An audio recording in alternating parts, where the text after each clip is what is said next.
오늘 본 말씀에는 요단 동쪽으로 두 지파 반이 이동하는 것으로 시작하고 있습니다. 10절에 보면 루벤 자손과 갓 자손과 므낫세 반 지파가 가나안 땅 요단 언덕가에 이르자 거기서 요단가에 제단을 쌓았는데 보기에 큰 제단이었다고 지금 말하고 있습니다.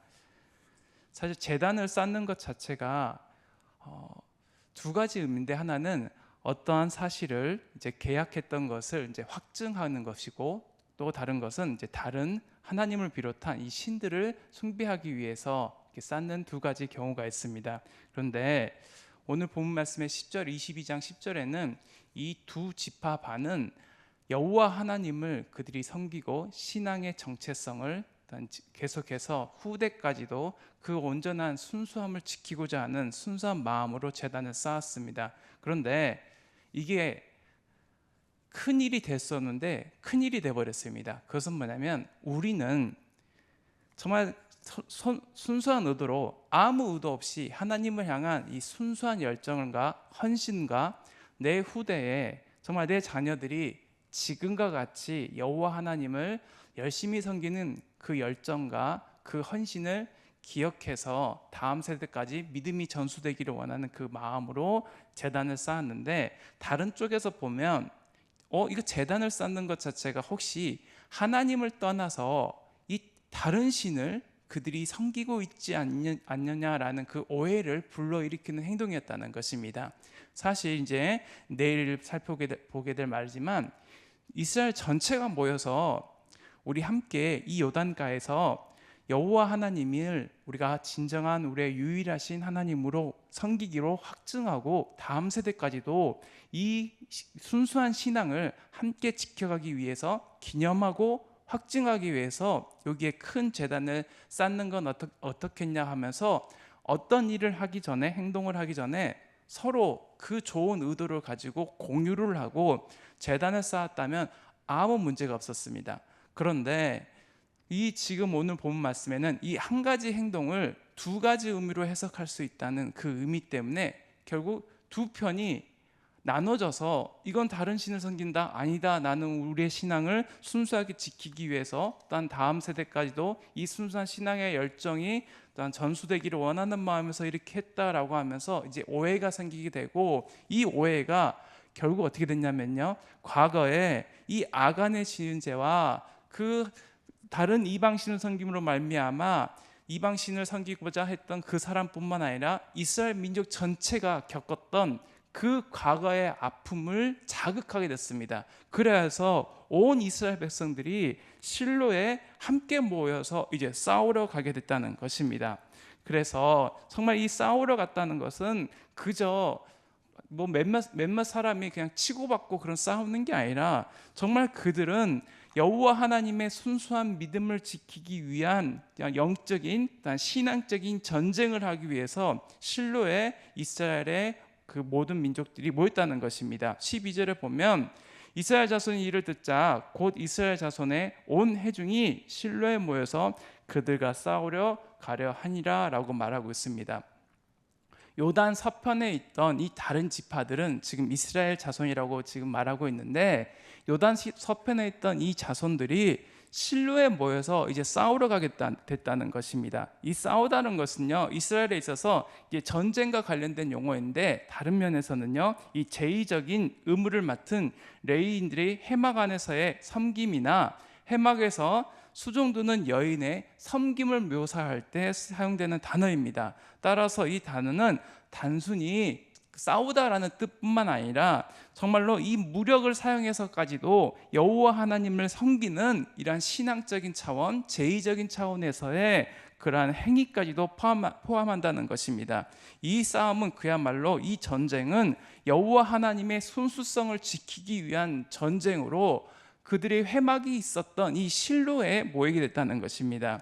그리고 여단 서판에 있던 사람들은 한 가지 생각이 있었습니다. 그것은 바로 무엇이냐면, 이 실로에서만이 여호와 하나님을 섬길 수 있는 회막이 있다는 것을 그들이 확고하게 믿고 그것을 기정사실했다는 것입니다. 그들이 가지고 있던 생각, 그리고 오직 실로에서만 하나님께 예배드릴 수 있는 제단이 있어야 된다는 그 생각과 그 실로 외에 다른 곳을 제단을 쌓음으로 말미암아 요단 동편의 사람들이 결국 이방신을 섬긴다는 것에 대한 그 염려와 불안과 너희들이 그 동편에 있는 사람들에 대한 이 공동체성을 파괴하고 싶지 않아서 그들은 다시 한번 이 전쟁을 하려고 했다는 것입니다.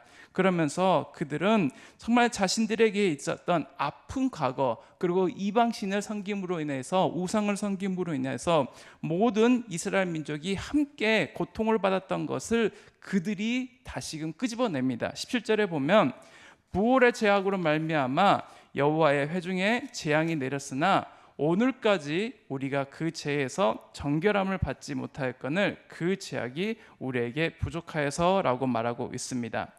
이스라엘 백성들은 이 바알 부올, 즉 바알신을 섬김으로 말미암아 2만 4천 명이 하나님께 심판을 받았습니다. 정말 한 사람의 또는 몇몇 소수가 하나님 앞에 그들이 그 이방신을 섬김으로 인하여서 민족 전체가 아픔과 고통을 겪었고, 그 고통이 과거에만 끝나는 것이 아니라 지금까지도, 오늘까지도 그 죄에서 정결함을 받지 못하였다라고 하면서 그 정말 하나님 외에 다른 신을 섬김으로 인하여서 아직도 치유되지 못했던 그 내적인 상처와 심리적인 충격이 그들에게 있었다는 것입니다. 그런데 그것이 우연하게 요단 동편에 갔던 이 두 지파 반이 제단을 쌓은 것이 자극을 하게 된 것입니다. 하지만 요단 동편의 사람들은 그 과거의 그 아픔을, 지금까지도 치유되지 않았던 그 상처를 자극하려는 의도가 하나도 없었습니다. 오히려 요단 동편 사람들은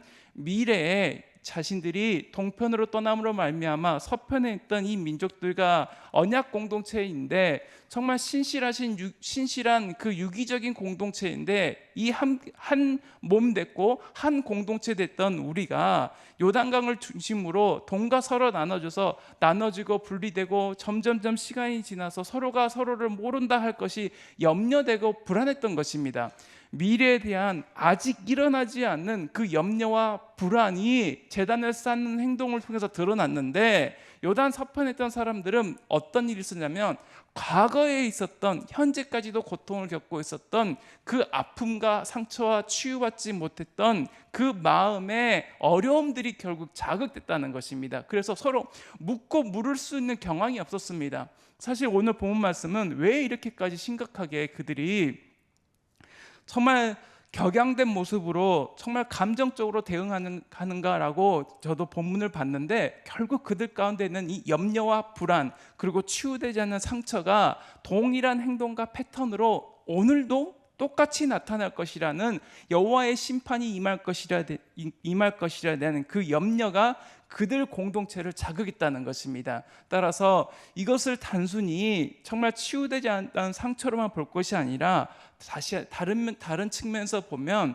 혹시라도 우리 소수가 정말 이 요단 동편에 있는 이 지파들이 여호와 하나님을 떠난다면 정말 저들에게 임할 그 심판이 엄청나게 클 것인데, 그 안타까운 마음에서 그들은 또한 모였다는 것을 우리는 볼 수 있습니다. 그것은 바로 그 19절에 보는 것처럼, 우리 19절을 같이 한번 읽어보겠습니다. 19절 함께 읽습니다. 시작. 그런데 너희의 소유지가 만일 깨끗하지 아니하거든 여호와의 성막이 있는 여호와의 소유지로 건너와 우리 중에서 소유지를 나누어 가질 것이니라. 오직 우리 하나님 여호와의 제단 외에 다른 제단을 쌓음으로 여호와를 거역하지 말며 우리에게도 거역하지 말라. 아멘. 정말 이 요단 서편에 있던 사람들은 동편의 사람들에게 이제는 건너와서 한 가지 대안을 제시합니다. 그것은 너희들이 여호와를 떠나서 이방신을 섬기지 말고 그냥 이곳에 와서 우리가 정말 받았던 이 땅까지 너희들에게 주고 나눠줄 터이니 이곳에 와서 우리가 함께 여호와를 향한 그 순수한 신앙을 지켜가면 어떻겠냐라고 그 해결 방안을 제시했습니다. 오해로 말미암아서 이런 제의를 했지만, 정말 이 이스라엘의 지금 이러한 행동들을 통해서 우리가 오늘 우리에게 주어진 여러 가지 문제에 대한 그런 대안과 해결책을 제시할 수 있습니다. 그것은 바로 무엇이냐면, 성도는, 교회는 유기적인 공동체라는 것입니다. 한 몸이라는 것입니다. 따라서 내 지체 중에 한 지체가 범죄하고 실수했을 때 정말 그들의 행위를 그냥 내버려 두는 것이 아니라 한 몸이기 때문에 어느 한 곳이 정말 썩어 들어간다면 몸 전체가 고통을 겪는 것처럼 그 작은 부위를 통해서 몸 전체가 건강이 상하는 것을 우리는 알고 있듯이 그 지체들이 회복되기를 원하는 정말 그 사랑하는 마음, 끔찍한 그 마음을 통해서 내 것을 포기하면서까지도 그들이 바른 길로 가고자 인도하고 싶은 열정이 있었다는 것입니다. 공동체에 대한 그 공동체 의식을 통하여서 그들은 한 마음이 되고 한 뜻이 되어 한 하나님을 섬기고자 하는 그 순수한 열정과 헌신이 이스라엘 민족에게는 있었다는 것입니다. 오늘 이 시대는 다 개인주의화됐고 자신의 신앙만 지키기에 열심을 내는 그런 모습들이 간혹 보이기도 합니다. 우리가 한 몸이고 한 공동체이고 유기체라는 사실을 알고 있음에도 불구하고 때로는 다른 쪽에 그 소수의 사람들이 어려움을 겪고 신앙을 떠나면 그저 그런가 보다라고 그냥 눈 감고 있을 때도 있지만 오늘 이스라엘 백성들의 그 여호와 하나님을 향한 그 순수한 열정, 그 순수한 마음이 때로는 거칠고 투박한 행동으로 나타났지만 오히려 이것이 오늘 우리 이 시대 가운데는 정말 계산하지 않고 정말 이성적이라 생각하면서 다른 소수를 내버려두는 그러한 개인주의적 성향 가운데 정말 거칠고 투박하지만 그 하나의 행동을 가지고 온 이스라엘 민족이 함께 모여서 그 일을 의논하고 공동체가 자기의 것을 내어주고 헌신하며 정말 그 상대방을 올바른 길로 이끌고자 하는 그 마음이 있었다는 것입니다. 그래야 해서 이와 같이 오늘 우리에게 때로는 어떠한 행동이 나의 아픔을 자극하고 아직도 치유받지 않았던 그 상처를 자극한다 할지라도 그것보다도 더 중요한 것은 공동체로서 한 마음으로 하나님을 섬기는 그 공동체에 대한 사랑이 이웃과 형제들을 사랑하고 내 것을 내어주는 귀한 그 사랑의 그런 행위를 통해서 우리는 오늘 이 시대의 문제를 해결할 수 있다는 것입니다. 따라서 하나님께서 우리를 이제 한 공동체로 불러주셨습니다. 우리 가운데 때로는 마음에 들지 않고 어려움을 겪고 있는 우리 지체들이 있다면 때로는 바른 길에서 떠나서 또한 실수하고 범죄를 저지르고 있던 우리 공동체가 있다면 이 성도들을 내 몸과 같이 여기며 바른 길로 인도하고자 내 것을 포기하고 사랑과 섬김과 헌신으로 그가 어찌됐던 하나님 안에서 한 공동체를 이루기 위해서 최선을 다하는 저와 여러분 우리 공동체가 되기를 간절히 소망합니다. 아멘. 기도합니다.